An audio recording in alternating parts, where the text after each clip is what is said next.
Do you know how to prepare when photographing a wedding? Have you ever been in a wedding and you left your SD cards at home? What happens when you don't prepare accordingly before you photograph a wedding? So I was photographing a wedding last weekend and I thought to myself, why should I not make an episode or a video of how to prepare for a wedding gig? This is whether you are a photographer or a videographer. This video is for you.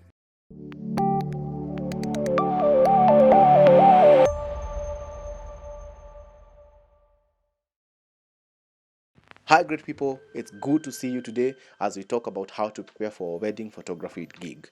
However, if you're listening for us for the first time and have not subscribed to our channel, it's as simple as click the red subscribe button below and you'll be part of our great community. Do not forget to click the bell icon to get notifications every time we release a new video. So if you have done that, then you can enjoy the rest of the video. So to start with, I have been in the wedding photography and filmmaking business for the past 5 years and have seen it all. Funny enough, I am even seeing it more even now. So there is a lot of pressure that comes to a photographer and a filmmaker on the day of the wedding. Part of it is external from the bride and the groom, and to some weddings if the events manager, which is normal. But to be really honest with myself, the biggest pressure that I get is internal, the one that I put on myself, the one that you put on yourself. This is because you do not want to mess this great day for yourself and for the couple. You don't know what to expect, you're not sure whether your team will give the best, and so many other reasons. So the best way to reduce this internal pressure in the long run, even the external pressure, is just to prepare. Be prepared. Preparation is more important than having the latest camera and lens. Believe me, it's better than that. So from my experience, we will look at how to prepare and how I prepare for a wedding gig to make it seamless and very, very smooth. As a disclaimer that I assume that you have already booked a wedding and that you are expected to appear at the wedding to take amazing images. We won't cover about the booking process. It's just the preparation. So if you have not yet booked a wedding, do not worry. When you book a wedding, you can refer to this video. And these are the steps you take to prepare to get the best images and have a smooth wedding day. So get a notebook, your pen, get your phone, whatever you are going to write notes on, because this will be very informative. Number one, have a meeting with the client. So this is very important because you need to meet the client before the wedding. To some weddings, is the events planner who is still the client. This is not a discovery session, not at all. This is a meeting to get all the details of the wedding and set expectations for your photography. Remember, you have also a responsibility of offering a great experience to your client. So this meeting makes you and your client be on the same page before the wedding day. If there are things that you don't agree with or they don't understand as part of your business and creative process, this is time to bring them on board and to explain to them so that there is no misunderstandings. You don't want them to arise on the day of the wedding. Why? Because it can be so ugly, really, really ugly. So this includes payment plans, locations, the vendors you're working with, timelines, and so on. Make sure you have that meeting in advance and write them down. Number two is get inspiration. So you want your creative juices to be fresh on the day of the wedding. You need to get inspiration. As a wedding photographer, where do you get inspiration? Personally, I get inspiration for 3 different sources. Number 1 is Instagram, Pinterest, and number 3 is YouTube. Pinterest for me is the best place to get inspiration for wedding photography. It's an amazing place to get these ideas so that I can try them on the couple on the day of the wedding. I also visit Instagram accounts that have good wedding photography and I try to get some inspiration and ideas from them. This may look weird, but imagine you have to go get inspiration. Another place I get inspiration is YouTube. I watch wedding films, and one of my best wedding channel is Myad Studio, which has amazing wedding films. I use that so that I can get ideas for my wedding films for those clients who want videos from me. So that's why this video is also so important for filmmakers. So make sure that you get inspiration. If you have not started yet, I would recommend Pinterest. Let Pinterest be where you start, and trust me, it will improve your videos significantly. Next, you need to develop a shortlist. A wedding day is a fast-paced event, so the best thing you can do for yourself is reduce all chances of you forgetting anything. So this includes what to shoot. And some of you are asking, are you serious? Can you forget what to shoot? And yes, you can forget. You can forget to take images of something that is very important to the couple. For example, you can forget to take a picture of the bride and her mother. How would that be?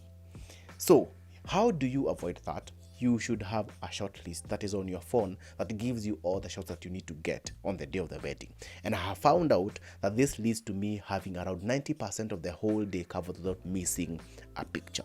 So a short list makes more sense when you have another team of photographers or videographers on the wedding. For example, another team that has gone to the groom or to the bride. So always have a short list and improve on it each and every day and customize it for every wedding, because every wedding is different and unique. Then you need to prepare your equipment, and most of us forget this part of the process. Imagine going to the wedding and just finding out that you carried only one battery, or you carried all batteries but only one is charged. It could be devastating. That is why preparing the equipment, and not only preparing but testing it, is very, very important. So what equipment needs preparation? I would say all equipment. However, there are those that are really, really important. Number one, charge your batteries. Number two, format your memory cards. Test all your lights. Clean your camera body, sensor, and lenses. That is very important. So preparation does not make you a better photographer, not at all, but it makes your mind rest from the fact that you feel prepared and that are ready. Also, for a bonus, if you have a lot of equipment that you are carrying, have a checklist so that you cannot lose your equipment. Losing equipment is very easy during a wedding day, so you want to protect yourself from losing equipment by having a good system to have all your equipment back to the office as you carry them out. So one of the points to prepare is prepare your equipment and have a checklist. The next point is you need to get addresses to all your locations. I remember a wedding where I went and did not get any image from the groom sides because I got lost on the way to his house. So that's why you need to have the exact address to the brides and groom locations in advance. This will save you a lot of trouble and time getting lost in the morning and having too many calls to make in the morning. In case the place is hard to find, get a number of one of the bridesmaids or groomsmen and let them be your contact person and let them direct you there. You do not want to stress the couple in the morning that you got lost. It's their day. Let them be in rest. So just before the wedding day, we need to ask for the location pins of the venues that will lead us exactly to the exact venue. This keeps us ahead of everyone and everything. Why? Because you always want to be the one in control of the wedding day, not the wedding day being in control of you. The next point is you need to have a mood board. Now, a mood board is different from a short list. A short list is an implementation document. However, a mood board directs us on the creative feel and ideas. We need to get inspiration, all of us as wedding photographers. And I know you would want to have original poses for the couple, but let us be very realistic. On a fast-paced day like a wedding, how much time will you take to generate an original idea on set? A lot of time. That's why a mood board helps you and your couple to choose the right feel for the wedding pictures. Most importantly, you are able to put together creative styles that you'd want to implement during the wedding.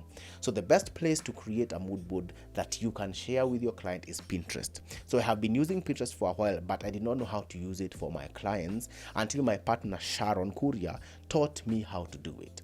So I used to use Instagram and Facebook groups to develop the mood board, but Pinterest has really been the best since I learned how to do it. So to develop a mood board, share it with the client and let them see what you are coming up with, building up to their wedding. They'll be so excited, and they will also give you suggestions on what needs to be improved and what they want to change, or they give even more ideas of how to make their wedding day even better. The next point, you need to do Reke. Reke is called reconnaissance. Some people call it scouting. This is part of the preparation that is taken for granted, and it makes photographing and videography even harder.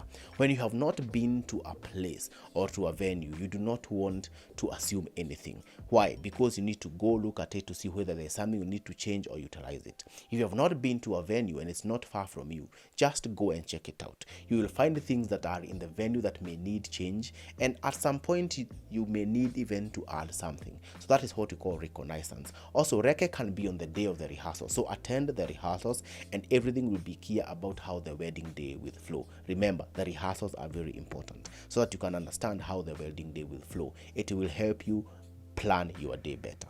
The final point is that you need to rest well. Finally, it is the day, just the day before the wedding day, you need to have less activities on that day. If you're having a reconnaissance, have it earlier in the week, but you need to sleep well. Have less activities the previous day to the wedding. Make sure that you have a good night's sleep, and you'll be the most active person during the wedding. That is what your client wants from you. So make sure that you rest well, sleep well. You do not want to go to the wedding and the client sees you with eye bags. You'll be very inactive. So make sure that you rest well, prepare your equipment, sleep well, let the rest of the team sleep well, and also eat well so that you can have the energy to do whatever it is needed for you to do. So thank you for listening to us. Those are the tips that I have learned on how to prepare for your wedding. There are things that have really made me change the way I do my wedding business and how I prepare. These are the things that I have learned for the 5 years that I have been a wedding photographer. Preparation is key. Remember what I've said, that preparing is better than having the best camera and the best lens. So make sure that you go. If you have any other ideas and suggestions of how you can prepare for a wedding, the comment section is below for us to let us share and have this conversation. Also, make sure that you subscribe to this channel, because we have more of this content coming to you very, very soon, each and every week. So thank you for listening to us. If you have not subscribed to this channel, I repeat, click the red subscribe button, also the bell icon to get notifications every time we release a new video. Share this video with your friend, your colleague, your fellow photographer who needs this kind of content. Thank you, and from me, until next time, remember, it's learn, practice, and create. I have been your host, Njoroge Jonathan. Peace, and I'm out.